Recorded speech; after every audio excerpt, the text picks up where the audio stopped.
দর্শক বন্ধুরা, আজকের দিনের জন্য প্রাইমারি থেকে বিগ ব্রেকিং নিউজ আপডেট।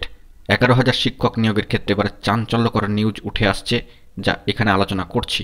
গুরুত্বপূর্ণ ভিডিওটিকে সম্পূর্ণ দেখবেন এবং বন্ধুরা চ্যানেলটিকে সাবস্ক্রাইব করে নিয়ে সঙ্গে থাকবেন।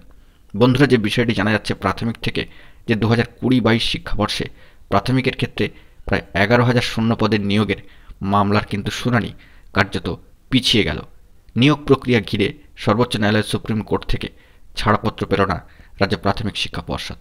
ফলত নিয়োগ কিন্তু এখনও পর্যন্ত স্থগিত রয়েছে। আগামী 22শে জানুয়ারি ওই মামলার পরবর্তী শুনানির দিন ধার্য হয়েছে। বহাল থাকছে মহামান্য আদালতের পূর্বের নির্দেশ।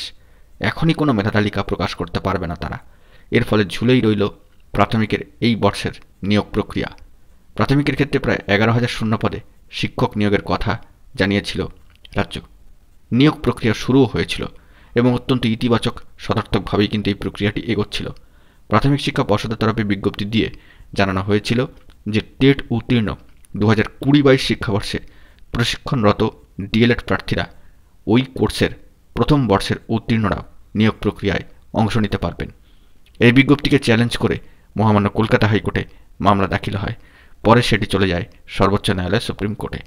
এখন সেই মামলায় ফের কিন্তু শুনানি পিছালো। এক কথায় বলতে গেলে আবারও কিছু সময়ের জন্য অপেক্ষা। দেখা যাক পরবর্তী ক্ষেত্রে কী খবর আপডেট উঠে আসে। বন্ধুরা, এখন এইটুকুই। সকলে ভালো থাকবেন, চ্যানেলটিকে সাবস্ক্রাইব করে নিয়ে সঙ্গে থাকবেন। ধন্যবাদ।